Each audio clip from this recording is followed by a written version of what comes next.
Thanksgiving. A holiday meant for family warmth and belonging.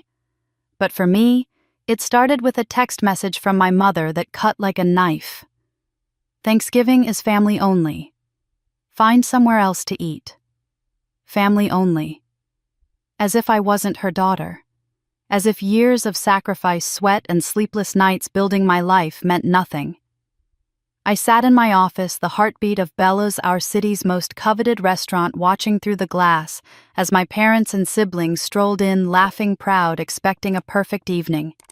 They had no idea whose empire they had stepped into. So I picked up the phone. With one call, I canceled their reservation. The Thompson family's perfect holiday crumbled before it even began. And 20 minutes later, my phone lit up with 68 missed calls from my mother, desperate, furious, humiliated. What followed that night was not just dinner, it was theater. A stage where old wounds, hidden truths, and buried betrayals surfaced under the glow of chandeliers. For the first time, my family would see me not as the daughter they dismissed, but as the woman who held their entire evening in her hands. Stay with me, because what unfolded at that table wasn't just revenge. It was revelation. And it changed my family forever. Clara Whitmore was 31 years old, and by most measures, she had already lived through several lifetimes of labor. She was the head of the Whitmore Culinary Group, a collection of restaurants and catering companies she had grown from a modest beginning into a respected name in the city. To her staff, she was a steady leader, decisive but fair. To her colleagues, she was ambitious and relentless. To her family, however, she was something else entirely, and that difference showed itself on a gray Tuesday morning just days before Thanksgiving. She was in her office at Bella's, the flagship of her group, surrounded by spreadsheets and schedules, when her phone lit up. It was a message from her mother, Margaret. Clara expected a quick question, or perhaps even an invitation, though that would have been unusual. Instead, what appeared on the screen felt like a door closing. Thanksgiving is family only. Find somewhere else to eat. The words were sharp, almost casual in their cruelty, and Clara read them twice before the weight of them settled. Family only. She blinked, almost wondering if she had misunderstood. But there it was, direct and unmistakable. For a moment she sat frozen, her hands resting uselessly on the edge of her desk. It felt less like a message and more like a verdict. To be told that Thanksgiving was reserved for family was not merely about a dinner, it was about belonging. And in that instant, her own mother was declaring that Clara did not belong. She felt stripped of something more basic than an invitation, stripped of her role as daughter as part of the circle. The quiet hum of the restaurant below her office contrasted with the roar in her chest, the sudden rush of disbelief and pain. Her thoughts slipped backward unbidden into the years when this pattern had first taken root. Clara remembered being a little girl seated at the end of a long dining table, listening as her brother Robert Jr. recounted his latest achievement. He was older, confident, the kind of student teachers praised openly, and their mother had a way of repeating his triumphs until they were polished like silver. Grace, the youngest, was cheerful and eager to please, quick to draw laughter or affection. When it was Clara's turn with a drawing she had worked on for weeks, or a story she had written, the response was often a distracted nod before the attention moved back to her siblings. Those small slights accumulated quietly, cutting deeper than anyone realized. In high school, the divide widened. Robert's path to law school was clear, and Grace, with her gentle nature, seemed destined for nursing. At family gatherings, their parents spoke proudly of their plans, while Clara's hours in the kitchen experimenting with recipes drew little more than sighs. Cooking was not considered serious. It was an indulgence, something beneath the weight of ambition. When she tried to share her excitement about creating new dishes or saving for her first food truck, she was met with silence or dismissal. The refrain became familiar. "Why can't you be more like your brother? Or Grace makes us so proud." Clara learned to swallow her disappointment and keep working quietly, though the wound never fully healed. Now, with one curt message, her mother had distilled all those years of comparison into a single exclusion: family only. The phrase carried all the force of those childhood moments, echoing louder than the noise of clattering pans in the kitchen below. Clara sat at her desk feeling the old ache surge back sharper than before, because she had thought perhaps with time things might change. She had imagined that success might soften their judgment, that building a respected business might earn her place at the table again. But the text proved that nothing she did outside those family walls was enough to erase the story her mother carried about her. She picked up the phone and turned it over in her hand, staring at the screen that had gone dark again. The words still burned in her mind. This was not about logistics or limited space at a table. This was deliberate. It was the act of removing her, of making sure her absence was felt as absence. And though Clara had endured years of being overlooked, this was different. This was a declaration that she was not one of them. The message had been delivered with the casualness of sending a grocery list, but the effect was devastating. It was not about food, not about tradition, but about identity. About who counted as family. Clara leaned back in her chair, trying to steady her breathing. Through the glass wall, she could see her staff moving with purpose, preparing for the holiday rush. They saw her as the heart of this place, the one who had created opportunity for them, the one who carried the vision forward. To them, she was indispensable. Yet to her own mother, she was expendable, erased with a few keystrokes. The contrast was so stark, it left her dizzy. How could the same woman be both leader and outcast at once? How could the world outside honor her while her family closed the door?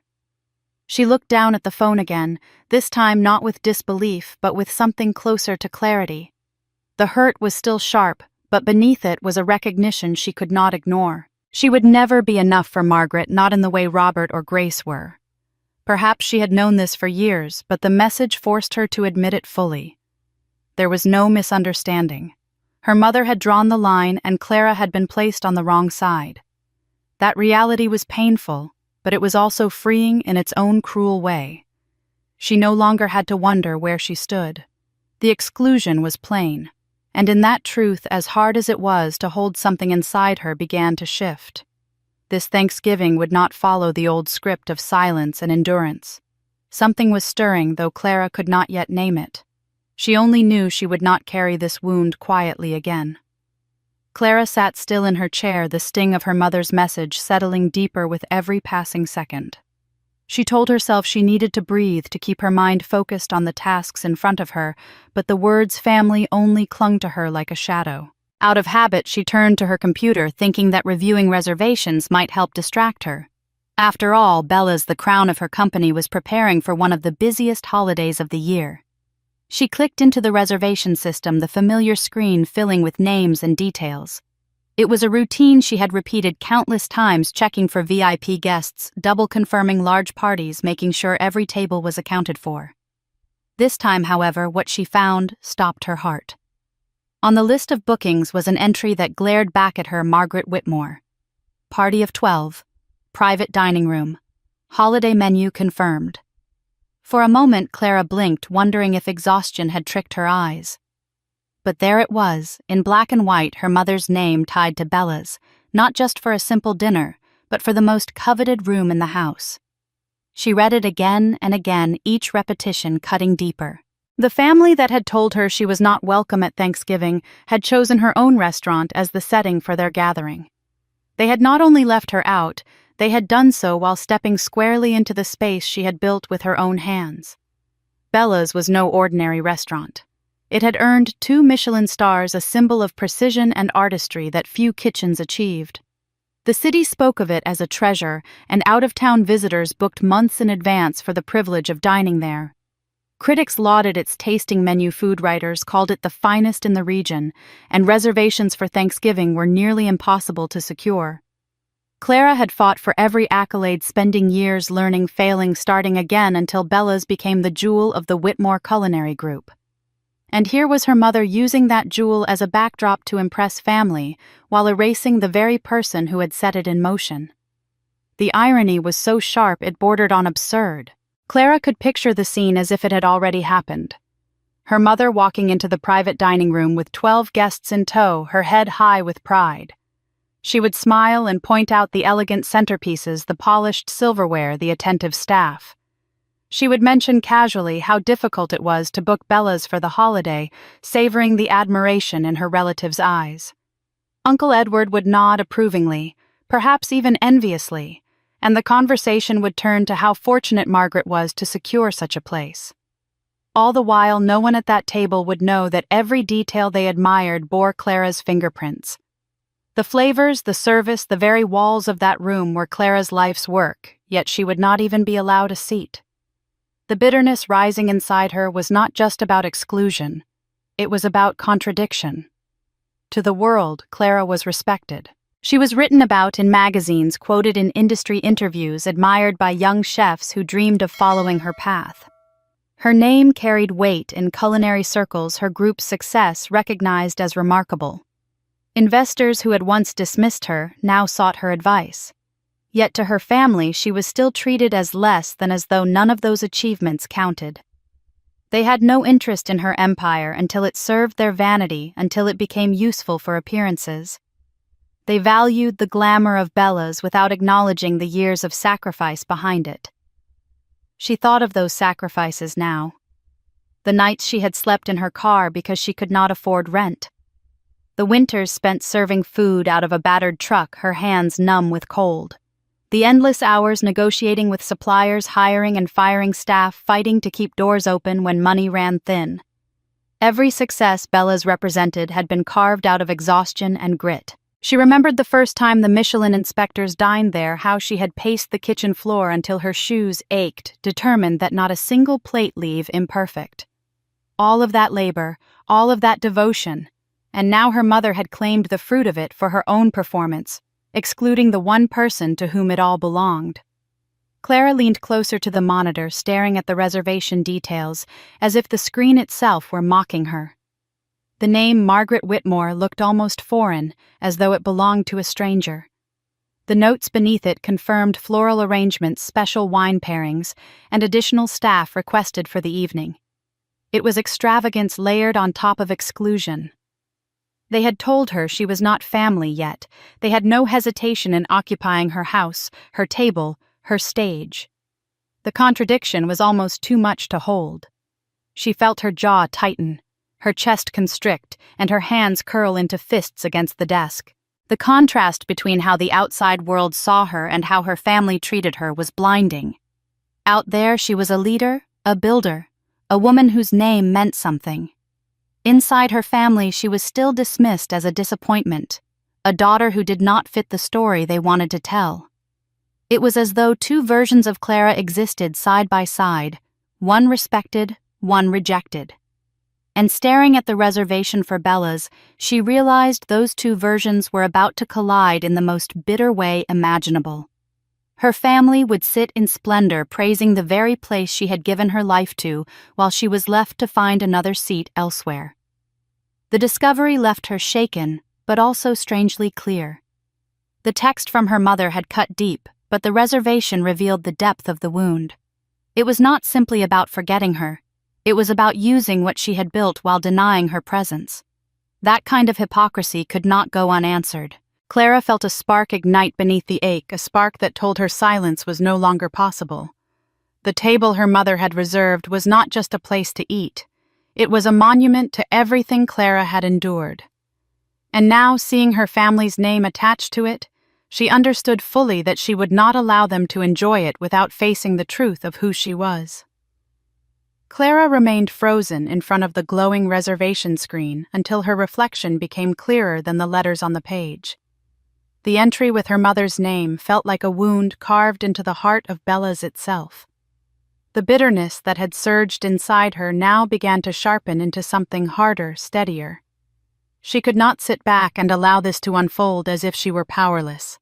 She had built Bella's. She had bled for it. And now she had a decision to make, one that would echo through the holiday her family had chosen to deny her. Slowly, with resolve stiffening in her chest, Clara reached for her phone and found the number of the one man she could trust to handle this with precision. Mark Lewis had been with her since the early days. He was not just a general manager. He was a confidant, a man who understood the standards Clara demanded and the stakes she carried. When he answered, his voice carried its usual calm professionalism. Good evening, Clara. Everything's on track for the holiday. She listened for only a beat before interrupting. Mark, she said, her voice steady, though her heart thudded with force. Cancel the Whitmore reservation. The silence that followed stretched long enough that she could hear her own breath.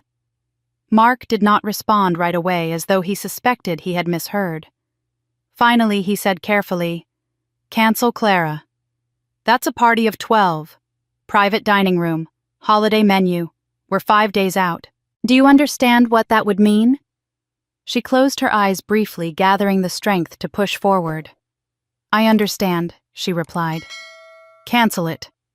Mark hesitated again, his voice now tinged with concern. Clara, this isn't just any booking.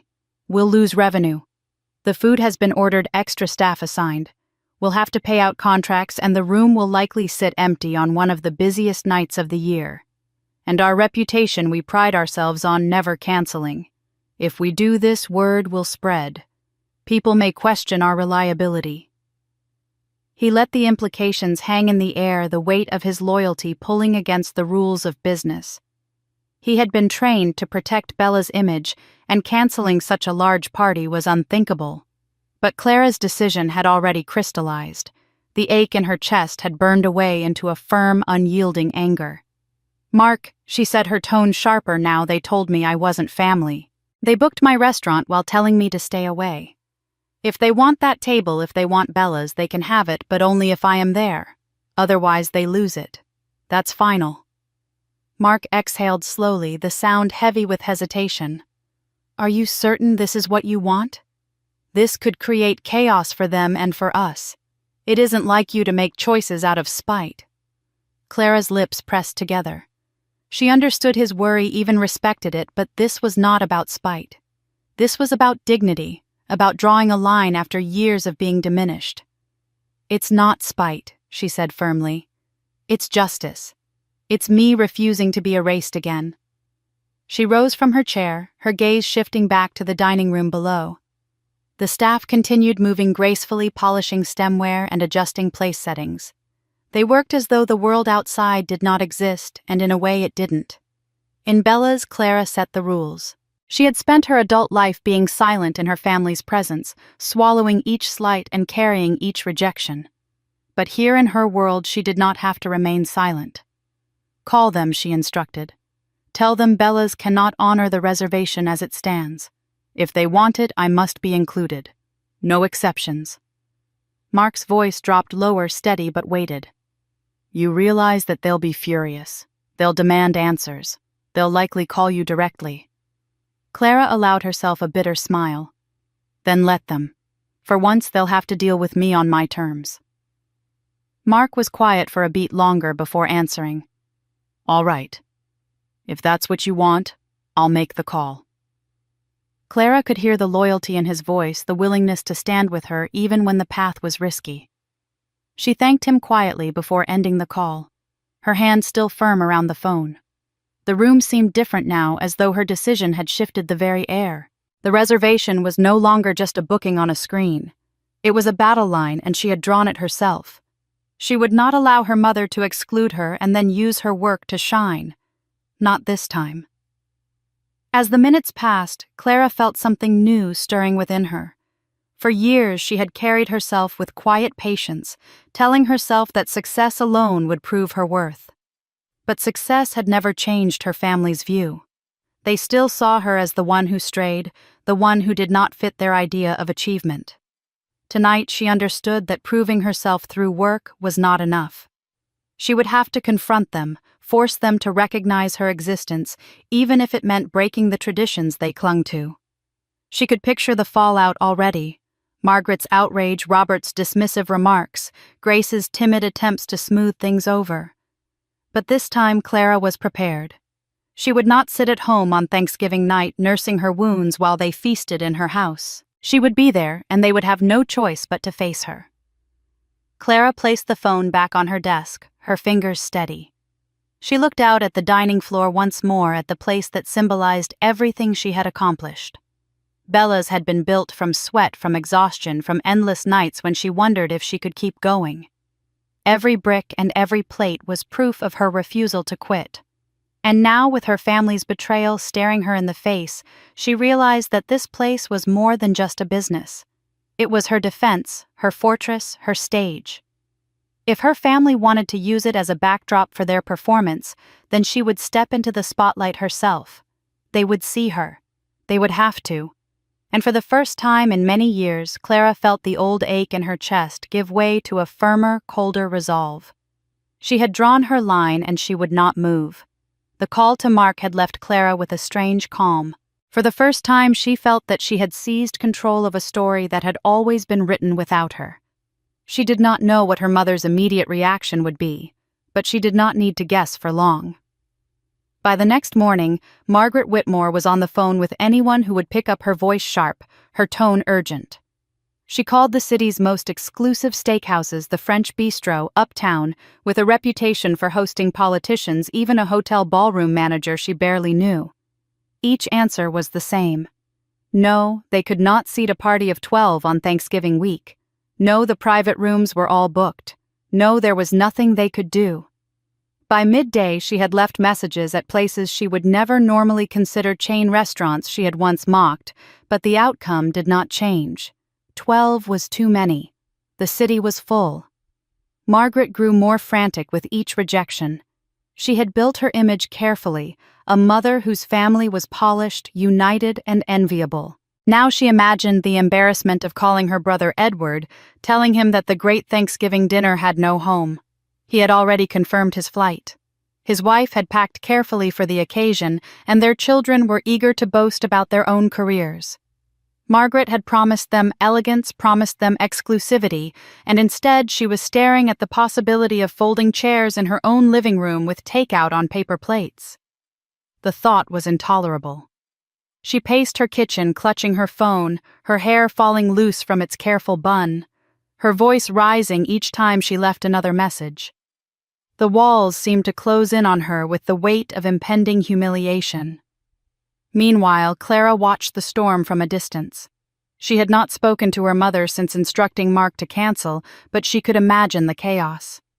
Every unanswered call, every brusque denial from a reservationist was a small crack in Margaret's facade. For years, her mother had held the upper hand, deciding who was worthy of inclusion, who could sit at the table, who counted as family. Now, with Thanksgiving only days away, the power had shifted. Clara was not rushing from restaurant to restaurant begging for a table. She was not the one with something to prove. The sudden imbalance was almost dizzying.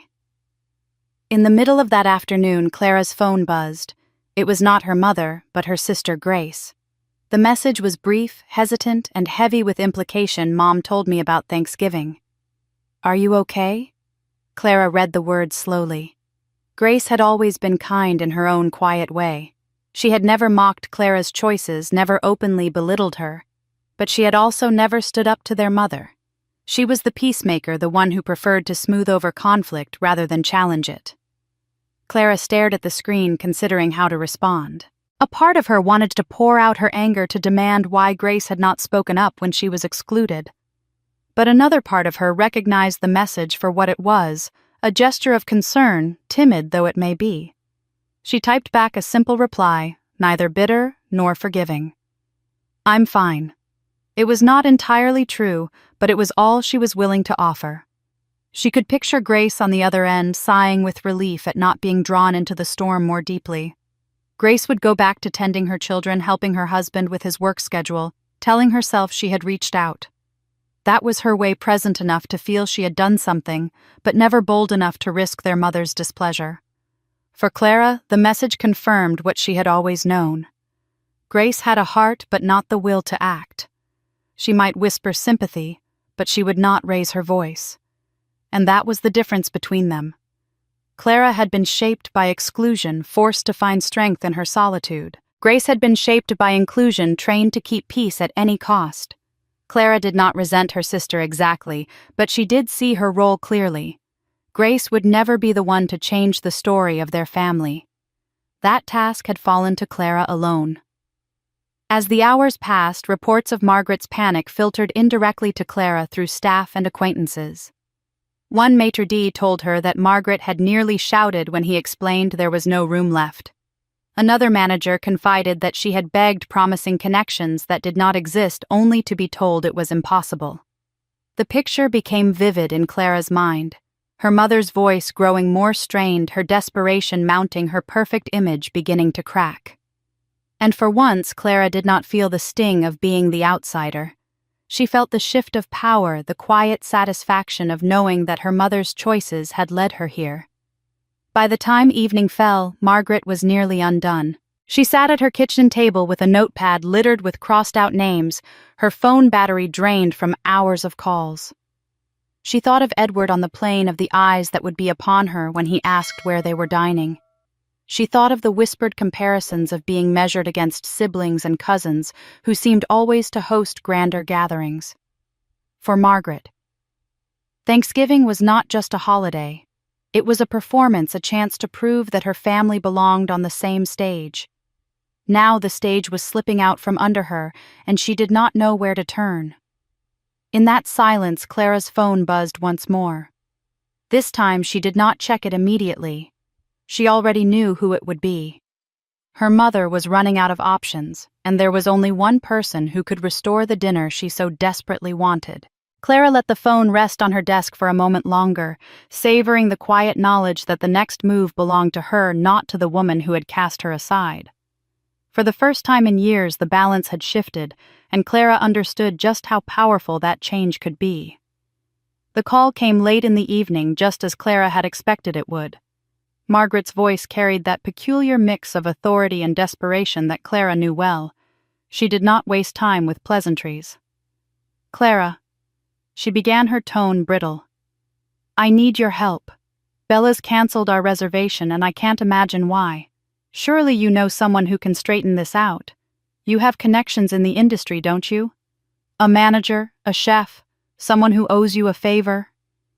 Clara let the silence stretch before answering.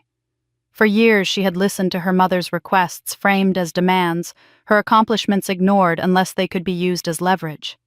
This time she would not rush to fill the silence. When she finally spoke, her voice was calm but firm. "I can help you," she said. "But there's a condition. The table will be for 13 people, not 12. There was a pause on the line long enough for Clara to imagine her mother's lips tightening, her hand gripping the phone a little harder. 13. Margaret repeated, her voice rising with confusion. "That makes no sense.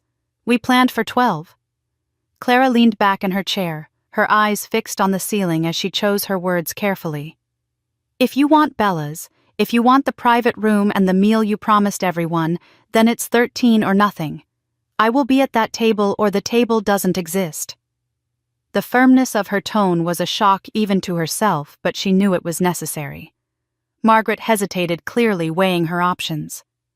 "Clara, darling," she began in the soothing tone she used when she wanted to coax rather than confront, "you work so much, and I thought you'd prefer to do your own thing. We didn't mean to hurt you. This is about keeping things simple." Clara almost laughed at the word. Simple. There was nothing simple about arranging a private room at Bella's, nothing simple about the floral arrangements and wine pairings her mother had requested. The simplicity Margaret spoke of was an excuse, a way to erase Clara without naming the truth. "It's not about simple," Clara replied evenly. "It's about choice. You chose to exclude me. Now I am choosing the terms. 13 or nothing." Her mother's breathing quickened on the line. She tried again, pressing another angle. "Well, if it must be 13, perhaps we could bring along a friend of the family. You remember Mrs. Ellison, don't you? She's always been close to us. That way it won't feel forced." Clara's hand tightened around the phone. For a moment she could hardly believe what she was hearing. Her mother would rather add a neighbor, someone who had no claim to the table, than her own daughter.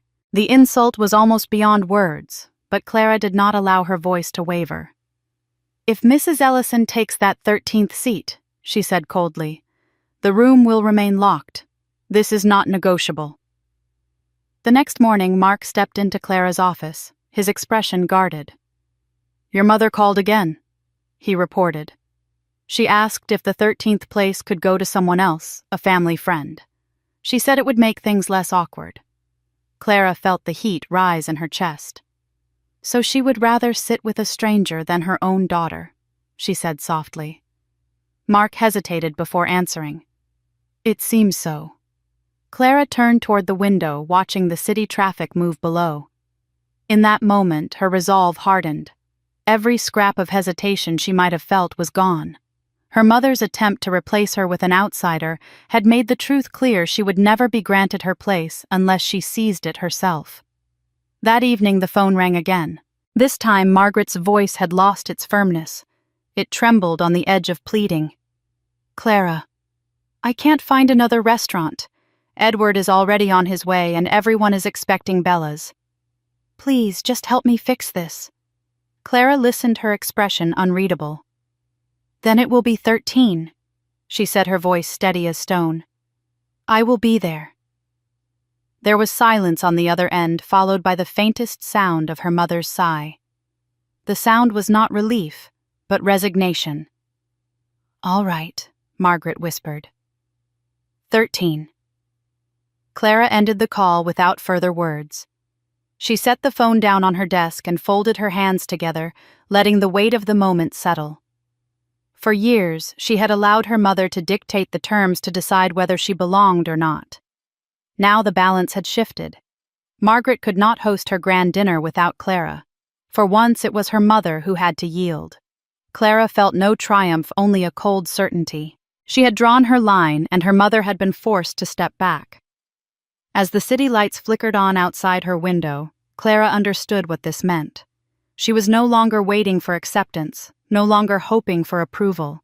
She had established her place by force of will, and though it came through bitterness, it was hers. Thanksgiving would go forward, and this year she would not be absent. She would walk into Bella's not as an afterthought, but as the condition that made the night possible. It was a fragile victory, but it was real. And it marked the beginning of something her family had never expected: Clara setting the rules, Clara refusing to disappear, Clara claiming her place at the table where she had always belonged.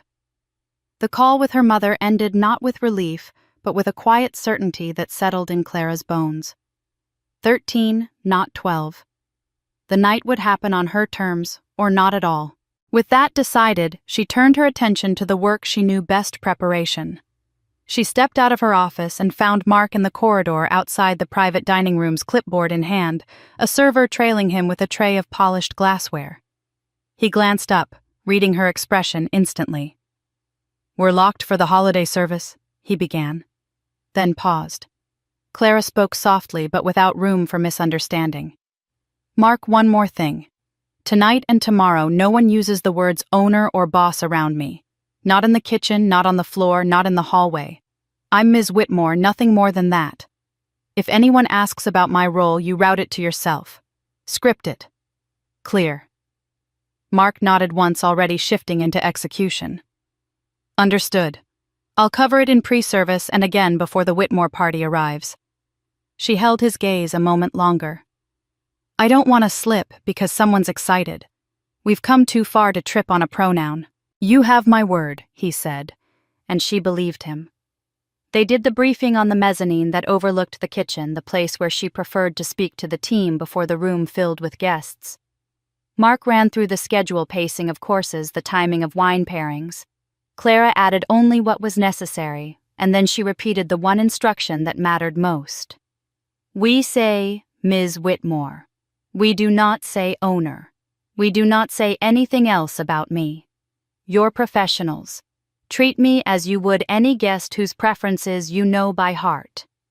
She watched their faces, servers, captains, back waiters, the sommelier, steady, focused, loyal. Many of them had been with her long enough to remember a time before Bella's had linen on the tables.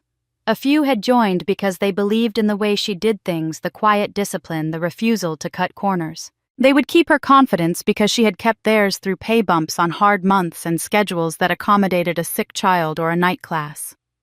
The room murmured in assent, and the meeting broke. Afterward, alone again in her office, the silence drew open a door she hadn't walked through in a while. She thought of the first winter in the truck, when the wind found its way through every seam and the propane heater sputtered in protest. She remembered the way her fingers went numb as she rolled tortillas or tucked chilies under a layer of foil, the ache settling into her wrists by midnight. She remembered the coins counted into a coffee can at the end of the night, enough to buy gas if she drove with the heat off enough to cover the commissary fee if she negotiated an extra week with the owner. There had been mornings when a health inspector stood at the window before dawn, and evenings when a police officer asked her to move along because a neighboring cafe complained. She would fold the side panel down, latch the locks, and sit in the driver's seat watching her breath fog the glass, wondering if she had made a mistake that would swallow the next decade of her life. The words that used to echo after family dinners returned to her with a sting that felt fresher than it should have. A truck isn't a career, Clara. It's a phase. When will you get a real job? You're bright, but you're being stubborn.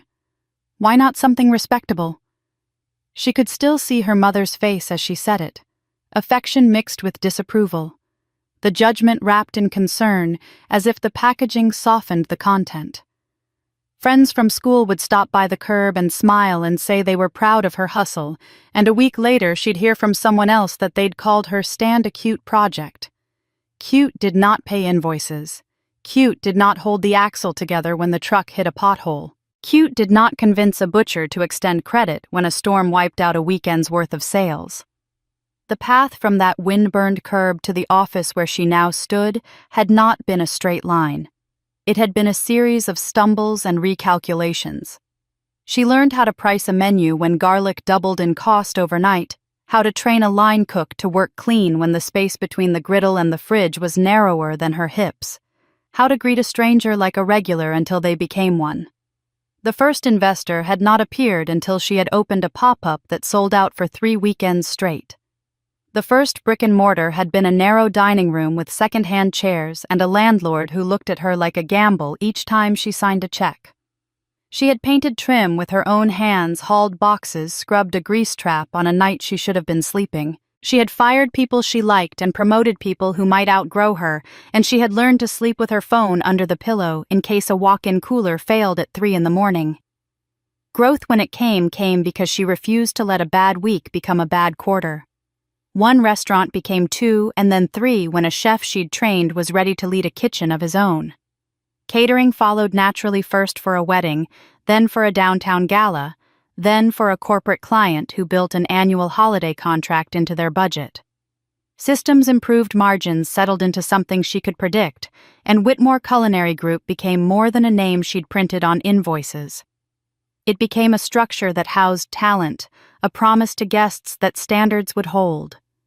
The numbers crept upward until the year-end statement read $20 million in revenue and 200 paychecks carried her name. Awards had arrived, those bright, shiny acknowledgments that looked glamorous on a wall and felt like relief in the ledger. Bella's took 2 Michelin stars and held them not because of a single magical dish, but because night after night her team made thousands of tiny decisions correctly. She thought of all that now not to soothe herself, but to sharpen her focus. Tomorrow was not just another service. It would be a reckoning played out in courses and conversation. She did not intend to humiliate anyone or to gloat. She intended to insist on the truth. That required staging as careful as any tasting menu. She reviewed the private room with the eye of a conductor. The table should be set a little wider to allow for steady service between courses. The floral arrangement needed to be lowered an inch so faces could be fully seen. The lighting should be warm enough to flatter, cool enough to keep the room alert. She asked for the captain she trusted most to run the room and the server who could read a table without being seen reading it. She arranged for a decanter to sit ready 2 courses earlier than usual, not because the wine required it, but because it would discourage interruptions at a moment she wanted to control. Before she left the room, Clara rehearsed a more delicate precaution. She printed a short note for the staff, the kind that could be taped inside a service station door. It reminded them that privilege in the room did not change procedure. It reminded them that gossip could cost careers. It reminded them that hospitality was a craft that thrived on discretion. She did not sign the note, but anyone who had worked with her would hear her cadence in the sentences. Mark read it and gave a single small nod. When the preparations were complete, Clara returned to her office and closed the door. The city outside was awash of late afternoon light, the kind that made glass towers look softer than they were. She studied her reflection for a long breath. There had been years when she would have given anything for the kind of invitation that had just been denied to her. Not because she needed the food or the seat, but because she wanted to be told she belonged. That wish had faded without her noticing. What remained was something cleaner. She had drawn her boundary, and she would hold it. She did not need her mother's words to tell her who she was. She laid a palm flat on the desk the way she often did when she sealed a decision. Then quietly, she made herself a promise. Tomorrow they would walk into her house whether they understood it or not. Tomorrow she would sit at that table because she had made it possible. Tomorrow, under her chandeliers and in the cadence of her dining room, they would hear the truth spoken plainly. Tonight they would see me as I truly am, she thought, and for the first time all week the promise steadied her like a hand at her back. Thanksgiving arrived with a cold wind that cut through the city streets. But inside Bella's, the warmth of polished wood, soft candlelight, and the subtle scent of rosemary created a world apart. Clara had been there since morning, moving silently from the kitchen to the private dining room, ensuring every detail was in place. The table gleamed under crystal chandeliers, linens pressed to perfection, floral arrangements chosen to complement the season without overwhelming the room. She checked the angle of every chair, the height of each candle, the placement of the stemware. It was not simply a dinner service. It was a stage, and tonight her family would walk into it unaware that every corner bore her imprint. When the clock struck 4, Clara retreated to the side, close enough to observe but far enough to let the moment unfold. She heard them before she saw them. Her mother's voice leading brisk and commanding, followed by the shuffle of coats being removed and greetings exchanged in the foyer. Then the door opened and the Whitmores entered Bella's private dining room. A ripple of awe spread instantly. The chandeliers caught their eyes first, the golden glow spilling across the polished table. The floral centerpieces drew murmurs, their colors rich but restrained, and the attentive staff who stepped forward to offer assistance sealed the impression of refinement. Margaret stood taller in that moment than Clara had seen in years. She looked around with a proud gleam, her hands smoothing the front of her dress, as if she herself had conjured the grandeur of the room. Her brother Edward gave an approving nod, his booming laugh filling the space. His wife whispered something about how impossible it was to book Bella's for the holiday, and Margaret's smile widened. Clara recognized the look immediately, the satisfaction of being admired, of being envied. This was Margaret's theater, and for once, she was playing the lead role she had always coveted. The guests began to take their seats, chattering with excitement about the exclusivity of the evening. Margaret gestured graciously toward the head of the table, seating Edward and his wife in positions of prominence, arranging her children Robert and Grace where they would be most visible. She was orchestrating an image, painting a portrait of a family in control, successful, enviable. What she did not expect, what none of them expected, was the 13th chair. It stood waiting, unmissable, set as carefully as all the others. When Clara stepped forward and drew back the chair, the conversation faltered. Robert's fork, which he had just lifted to inspect, paused mid-air. Grace glanced quickly from her mother to her sister, her lips parting but no words forming. Margaret's expression froze, the brightness in her eyes dimming as recognition set in. For a moment, the room seemed suspended in silence.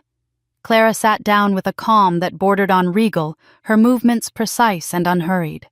She folded her napkin across her lap and lifted her chin, her presence filling the space not with noise but with quiet authority. Margaret recovered first, forcing a laugh that rang a little too loudly.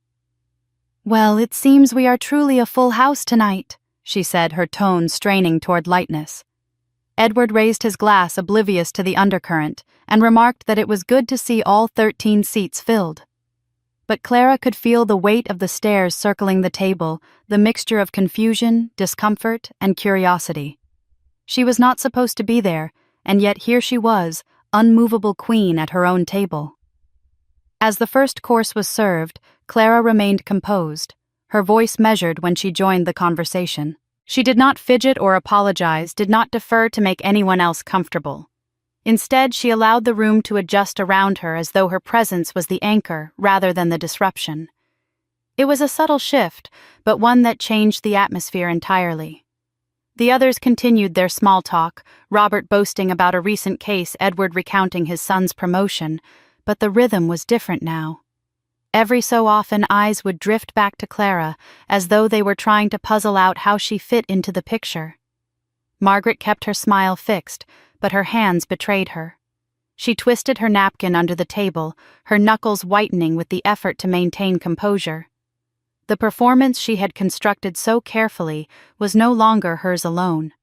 Clara's presence at the table disrupted the neat image of perfection, but it also lent a gravity Margaret could not erase. To exclude her had been the plan.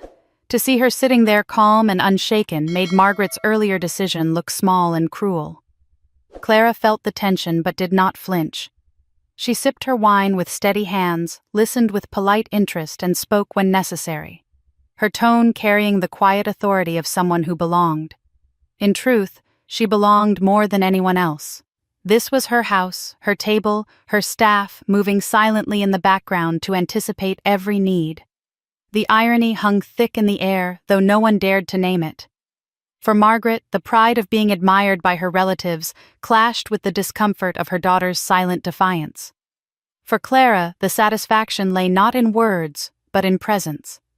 She had claimed her seat, and no one could take it from her now. The evening pressed on course after course, delivered with precision, the private room humming with the illusion of celebration.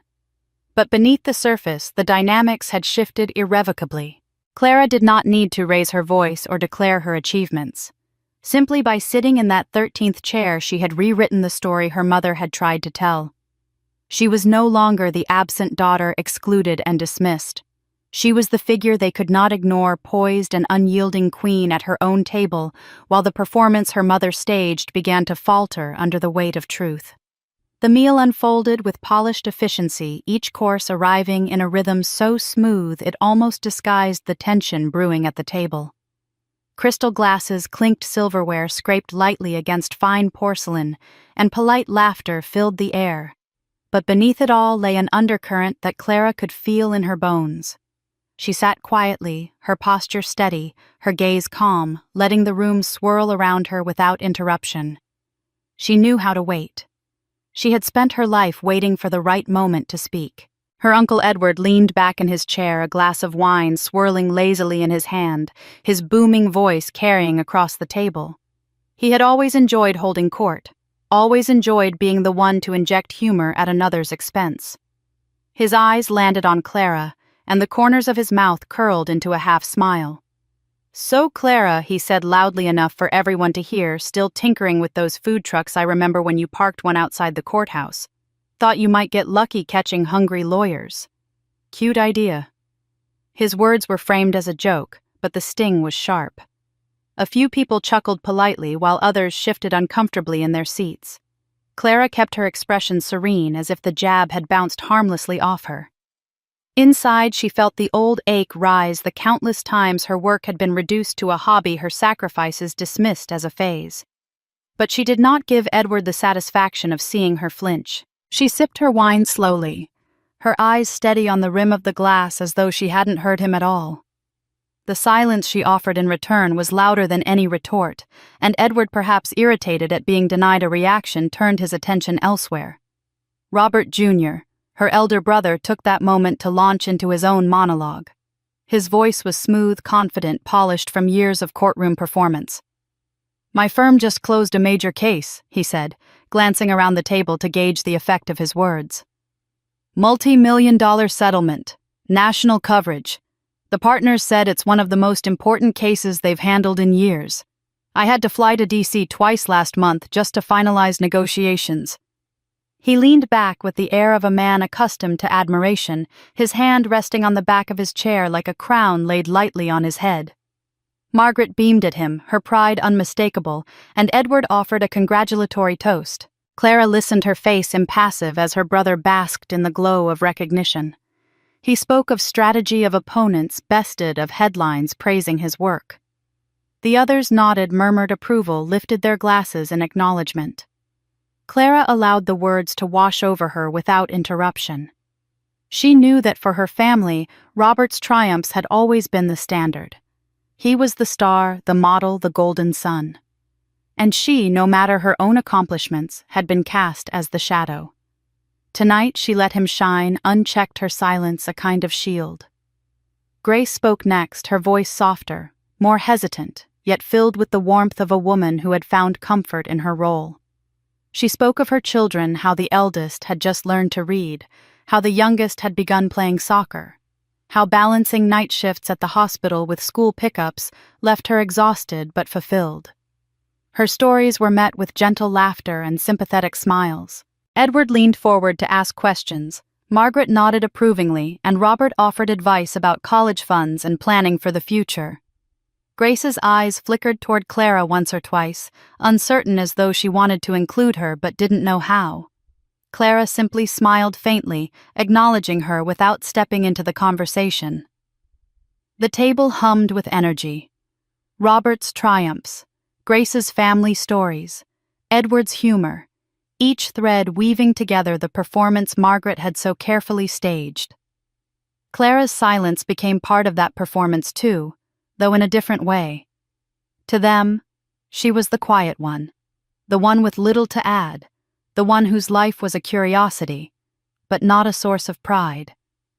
They mistook her composure for resignation, her calm for absence.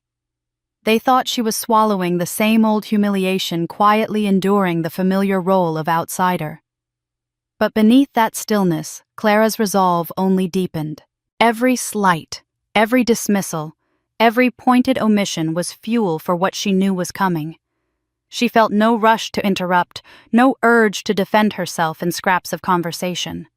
She had a different stage prepared, one that none of them saw approaching. For now, she allowed them their illusion, allowed them to believe she was still the girl with the food truck, still the daughter who hadn't measured up, still the sister who watched from the margins. As dessert plates were cleared and fresh glasses of wine poured, Clara's posture remained regal, her silence deliberate. To anyone watching closely, her restraint was not weakness, but patience. She was holding the reins of the evening in her hands, waiting for the moment when she would no longer need to be silent. The weight of her family's words pressed against her like stones, but instead of breaking her, they built the foundation of what was to come. Soon enough, the performance would shatter, and the truth would claim its place at the table. Tonight, she let them believe they had triumphed, even as she prepared to turn the night into something none of them would forget. The evening had rolled along with practiced ease, each dish delivered as though choreographed, each course polished and precise. Clara had remained steady through the chatter, through Edward's teasing, through Robert Jr.'s endless boasts, through Grace's gentle stories of her children. She had allowed the performance to play itself out, silent, but unyielding, waiting. Now, as the main course was cleared and fresh glasses of wine filled the room, the moment presented itself in the form of a question that cut through the hum of conversation. Edward leaned forward, his eyes narrowing in curiosity, his booming voice filling the private dining room. "Tell me, Clara," he asked, swirling his wine with deliberate slowness, "how did you manage to get this table? Everyone knows Bella's doesn't just hand out Thanksgiving reservations. I couldn't have booked it if I'd tried months ago." His gaze was direct, probing, demanding an answer that would fit neatly into the story he and the others already believed. Before Clara could open her mouth, Margaret leaned in, her voice sharp with the eagerness of someone determined to control the narrative. "She knows someone," she said quickly, offering the explanation as though it were a life raft thrown into dangerous waters. "Clara has always been resourceful. She must have called in a favor. Isn't that right, dear?" Her smile was brittle, her eyes darting from Edward to Robert to the others, desperate to smooth over the question before it unraveled the illusion she had worked so hard to maintain. Clara let the moment hang in the air, the weight of it pressing against her chest. Slowly she set her glass down on the table, the sound of crystal against wood louder than it should have been. She looked directly at Edward, then at her mother, and finally at the rest of the table. Her voice, when it came, was calm and steady, carrying the quiet authority of someone who no longer needed permission to speak. "No," she said firmly. "I didn't call in a favor. I am the owner, Bella's, and the entire Whitmore Culinary Group." The words struck the room like a thunderclap. Conversation died mid-sentence. Forks froze halfway to mouths. The gentle hum of the dining room outside seemed suddenly distant, muffled, as if the walls themselves had drawn tighter around the revelation. Margaret's face drained of color, her hands gripping her napkin so tightly it tore slightly at the edges. She sat frozen, her lips parted but no words forming. Her perfectly rehearsed performance had collapsed in an instant, and the shame of it clung to her like a shadow. Robert Jr., the ever-confident lawyer, stared at Clara as though she had spoken in a foreign tongue. His brow furrowed his jaw, tightening his posture, stiffening as if bracing against a blow. For years he had believed himself the standard, the pinnacle of success in their family. Now faced with the scale of Clara's truth, his pride faltered. He struggled to speak, but found no words that could bridge the gap between what he thought he knew and what sat undeniable before him. Edward, always larger than life, leaned back hard in his chair, his booming laugh caught in his throat. His eyes widened, disbelief etched across his face as he tried to reconcile the memory of a niece selling tacos from a truck with the woman before him claiming an empire. For a long moment he said nothing, his silence almost as heavy as Margaret's. Then, as though a switch had been thrown, he let out a sharp exhale and slapped his hand against the table. "Remarkable," he declared, his voice once again filling the room. "Absolutely remarkable. From a truck on the corner to this. Bella's Michelin stars an empire. That's the kind of grit I admire." He raised his glass in salute, his admiration loud and unrestrained. The others remained frozen, caught between awe and discomfort. Margaret shifted unsteadily, her eyes refusing to meet Clara's. Robert's jaw remained tight, his hand clenched around his glass as though he might crush it. Grace looked down at her lap, her fingers twisting nervously at the edge of her napkin, her face caught between pride and guilt. Clara, for her part, did not bask in Edward's praise, nor did she look to her mother for recognition. She sat steady, her hands resting lightly on the table, her expression composed. The power of the moment was not in their applause nor in their shock. It was in the truth itself finally spoken aloud. For years, she had been erased, diminished, dismissed. Now, with a single statement, she had rewritten the story. The silence that followed was not just absence of sound, but presence of truth. A silence that demanded acknowledgement, that pressed down on each person at the table until they could not ignore it. Clara's eyes swept the room one last time, lingering on her mother's pale face, on her brother's stunned expression, on her uncle's booming admiration. The revelation had been made, and nothing could return the evening to what it had been moments before. The performance was broken. The truth had entered the room, and it belonged to her. The silence after Clara's revelation stretched long enough to feel like a weight pressing on every chest in the room. Edward still held his glass aloft, praising her grit, but his booming voice no longer filled the void. Instead, all eyes turned toward Margaret, whose pale face betrayed the collapse of her carefully constructed facade. Clara sat unmoving, her expression calm, her voice measured when she finally spoke again. "Tell me, Mother," she said, her gaze sharp as glass. "Are you sorry because you hurt me, or are you sorry because you just found out I'm successful?" The words landed with the precision of a blade. Margaret flinched, her hands trembling as they shredded the napkin in her lap. Her eyes darted toward Edward, toward his wife, toward Robert Jr., searching for an escape that did not exist. I only wanted the evening to be perfect," she stammered, her voice breaking under the strain. "Your uncle is always comparing his children, and Robert is so accomplished. Grace has her beautiful family. I thought if you came, it would complicate things." Her confession spilled out like water from a cracked vase, the truth raw and graceless. "I wasn't thinking about you, Clara. I was thinking about appearances." The words sat heavy on the table, their cruelty unsoftened by intention. Robert Jr. cleared his throat, eager to steer the conversation away from their mother's unraveling, but the sharp edge of jealousy flickered in his eyes.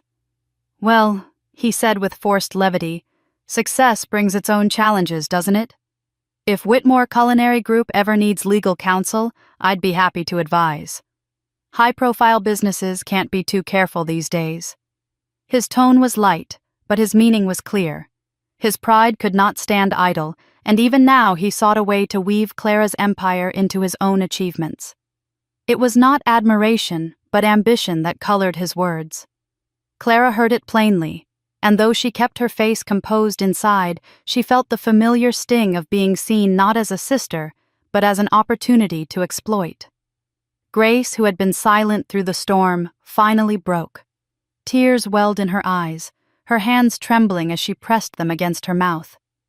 "We never asked you," she whispered, her voice cracking. Then louder, choked with emotion. "That's our fault, Clara. We never asked how you were, what you were building, what it cost you. We just believed what Mom told us and looked the other way." She bowed her head, the sobs breaking through the veneer of the evening. Her words filled the room with a sorrow that even Edward's bravado could not dispel. Clara listened, her heart torn between the flicker of warmth in Grace's honesty and the hollowness of hearing it too late. But before she could respond, her father spoke. Daniel, who had been quiet all night, cleared his throat and fixed his gaze on his plate as though it might shield him. "I knew," he said finally, his voice low but steady. The table stilled. Clara's eyes snapped toward him, sharp with disbelief. "What do you mean you knew?" she asked. He hesitated, then forced the words out. "I knew you owned Bella's. I knew about the group. I heard things through colleagues, through acquaintances. I just didn't say anything. I didn't want to make the fights with your mother worse. She had her mind set on how things should be, and I thought staying quiet was easier." The admission cut deeper than any of Edward's jabs or Robert's envy. Clara felt the air leave her lungs, a hollow ache settling in its place. Her father, the one person she had hoped might have seen her clearly all along, had known the truth and chosen silence. He had watched her endure the exclusion, the ridicule, the casual dismissal, and said nothing. He had left her to fight alone, not because he didn't know, but because he didn't want the conflict. Her hands curled into fists under the table, though her voice remained controlled when she spoke. "You knew," she repeated the words laced with quiet fury. "And you said nothing. You let her tell me I didn't belong, let them treat me like I was less when you knew all along what I was building." Daniel's shoulders slumped, shame pulling him down, but he did not answer. He had no defense strong enough to meet her gaze. The betrayal layered itself over the evening like another course no one had ordered. Margaret's confession of vanity, Robert's thinly veiled opportunism, Grace's tears, and now Daniel's silence. They formed a chorus of wounds Clara had carried for years. Only now, under Bella's chandeliers and with the truth exposed, were those wounds acknowledged. But acknowledgement did not erase them. If anything, it made their weight heavier. Clara sat straighter in her chair, the queen at her own table. But inside she felt the jagged edges of every revelation cutting against one another. She had forced them to see her, had shattered the performance her mother tried to stage, but the cost was rawer than she had anticipated. It was not just pride and image that had been unmasked. It was betrayal, jealousy, weakness, and regret, all of it spilling into the open. She folded her hands in her lap, her face serene, but her heart thudded with the ache of a daughter who had wanted family and found only fragments. The room was heavy with truth, and none of them could look at her or at themselves in quite the same way again. Clara's question to her father still lingered in the air like smoke from a snuffed candle, sharp and acrid, when she finally pushed back her chair. The scrape of wood against polished floor cut through the silence louder than any voice. She had said all she needed to say, revealed truths that could not be forgotten, and the weight of their stunned faces pressed against her chest. Rising to her feet, she gathered the napkin from her lap and set it neatly on the table. For a fleeting moment she considered walking out, leaving them to stew in their shame without her presence to remind them of what they had lost. But just as she turned, Mark appeared at her side, slipping close enough that only she could hear his voice. His tone was calm, almost conspiratorial. "The sharpest blade," he murmured, "isn't leaving them behind. It's making them finish their feast under your shadow. Sit and let them eat the rest in silence." Clara hesitated, her eyes flicking toward the table where her family sat stiff and awkward, their appetites smothered by tension. Then she lowered herself back into the 13th chair, the gesture unhurried, almost regal. The room seemed to contract as she settled in again, her mere presence reshaping the air. No one dared speak at first, the clink of silverware against porcelain replaced by a heavy, oppressive quiet. Servers continued their work, discreet as ever, but the elegance of Bella's only deepened the contrast. What had begun as a performance of pride was now a theater of shame. Each bite of food, each sip of wine carried the metallic tang of humiliation. Margaret sat rigid, her hands folded too tightly in her lap, her eyes darting toward Edward as though begging him to redirect the narrative. But Edward only leaned back, his booming voice now muted into occasional remarks about the extraordinary quality of the food. Between courses, he made no attempt to disguise his admiration for Clara, speaking directly to her about the empire she had built, the vision it must have taken. His compliments were genuine, almost effusive, and with every word, Margaret's cheeks flushed deeper. She had wanted to impress her brother with the glow of her own household, yet now it was her daughter's shadow that cast the longest line across the table. Robert Jr. shifted in his chair, his jaw tight, his fingers tapping against the stem of his wineglass. The lawyer who so often relished the spotlight now found himself dimmed, his victories paling beside the magnitude of Clara's revelation. His irritation seeped through in sharp glances, his silence barbed with unspoken resentment. He had spent his life accustomed to admiration, certain of his role as the star. But tonight, the room bowed toward someone else. The discomfort sat on him like a second skin, and Clara noticed the way his lips tightened every time Edward praised her again. Grace, by contrast, could not hide her sorrow. Her earlier tears had softened her expression, and she watched Clara with the hesitant gaze of someone finally seeing a sibling for the first time. She fumbled with her phone beneath the table, her fingers moving quickly, and moments later Clara felt the vibration in her pocket. The message was short, almost pleading. "I'm sorry. We should have asked. I should have asked. Please forgive me." Clara didn't look at her, but she read the words twice, the apology tugging at something deep inside her even as she kept her face composed. The meal continued, course after course, presented with the grace and precision that Bella's was known for, but the food might as well have been ashes for those seated around the table. Margaret attempted small conversation once or twice, trying to knit together a semblance of dignity, but each attempt unraveled before it reached more than a few words. Her husband Daniel remained quiet, staring into his glass, and Clara wondered whether his silence was born of guilt or resignation. Finally, dessert arrived, delicate pumpkin tartlets paired with spiced ice cream. The sweetness did little to soften the bitterness that had settled over the table. When the plates were cleared, Clara placed her hands on the polished wood before her and rose once again, this time with finality. She looked at her mother, her voice calm but unyielding. "The invoice for tonight's dinner," she said, "will be sent to the Whitmore household." The words were neither cruel nor shouted, but they struck with precision the last turn of the knife. Margaret flinched as though the sentence itself carried weight. Her lips parted, desperate to say something to salvage dignity, to plead or protest. But Clara had already stepped back, her chin high, her posture steady. The staff opened the door as though on cue, the glow of the chandeliers following her out. Behind her, the Whitmore family sat surrounded by the wreckage of what was meant to be their triumph, forced to finish their evening in the silence she had orchestrated. For Edward, the night ended with admiration he could not withhold. For Robert, it ended with a resentment that gnawed at him like an open wound. For Grace, it ended with guilt heavy enough to bring tears. And for Margaret, it ended with the bitter taste of a daughter's truth laid bare, leaving her stripped of the illusion she had clung to so fiercely. Clara left them to their silence, her footsteps measured and sure, carrying with her not just victory but the certainty that she had made them confront what they had long refused to see. When Clara stepped out of the dining room and left the Whitmores to their silence, the fracture she had forced into the family did not heal with the closing of the door. In the days that followed, the aftermath rippled outward, exposing old fault lines and opening new ones. Margaret, who had once prided herself on presenting a flawless family image, found herself locked in sharp arguments with Robert Jr.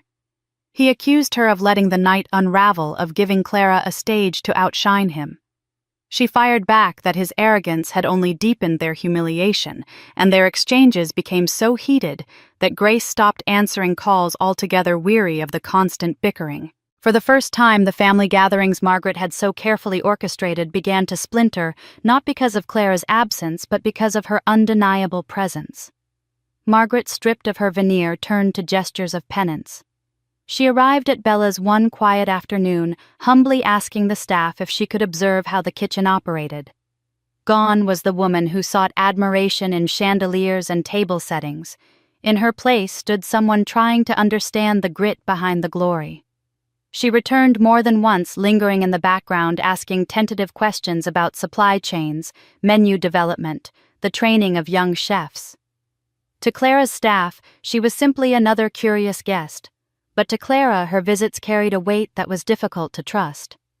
Margaret also began appearing at local volunteer events, serving food at shelters, standing in lines of ordinary people without the comfort of her pearls and pride. She seemed determined to learn humility in a way she never had before. Clara watched all this with a wary heart. She did not reject her mother's attempts outright, but she refused to be moved by them too quickly. When Margaret finally approached her, directly speaking with trembling sincerity, Clara met her words with cool caution. "I don't want promises or apologies anymore," she said evenly. "I want action. Show me who you are when no one is watching. Show me through what you do, not what you say." The firmness of her tone left no room for argument, and Margaret nodded, tears brimming in her eyes. Yet Clara's caution remained. She had built her life on resilience, and she knew better than to surrender it to empty words. Robert Jr. was less repentant. The revelation had wounded his pride deeply, and his envy sharpened into something more dangerous than silence. He began dropping hints in conversations with colleagues about his sister's success, always couched in terms of potential legal risks, as though he might reassert control by framing her achievements in the language of liability.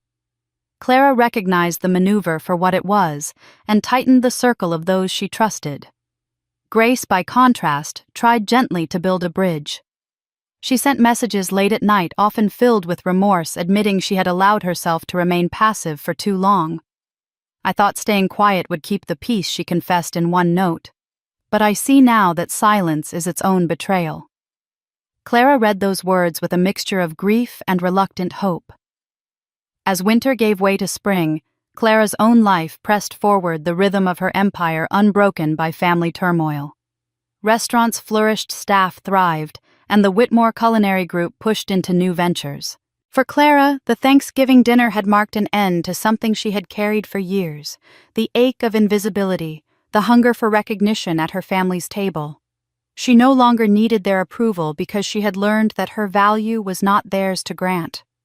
She had stood in the light of her own truth unflinching, and they had been forced to see her. That was enough. Still, the story did not close cleanly. Redemption hovered as a possibility, though not a certainty. Margaret's steps toward humility might one day prove genuine. Grace's apologies might grow into action. Even Daniel's silence might give way to a late courage. But Clara no longer waited for those changes, nor did she depend on them. Revenge had already been served elegantly and thoroughly, not in shouting or spectacle, but in the quiet authority of her presence and the undeniable weight of her truth. When Clara looked back on that night, she did not think of chandeliers or crystal glasses, or even the stunned silence that followed her revelation. She thought instead of the 13th chair, the seat she had claimed, not because it was given to her, but because she demanded it. That chair had become a symbol not just of revenge, but of survival, of strength, of finally refusing to be erased. And whether her family chose redemption or remained mired in their old ways, Clara's life was no longer bound by their recognition. She had written her own story, and in it she was neither forgotten nor diminished. She was the author, the victor, and the queen at her own table. That night at Bella's was more than a dinner. It was a reckoning. For years they had cast me as the shadow, the forgotten child, the one who did not belong. But when I claimed the 13th chair, when I spoke the truth, they had ignored. The story changed forever. My mother's pride cracked, my brother's envy boiled, my sister wept, and my father's silence revealed its cost. They left that room knowing the daughter they tried to erase had built the empire they envied. I did not need their approval anymore. Revenge had already been served, elegant, undeniable, final. As for redemption, that will be their burden to prove. I have nothing left to prove at all.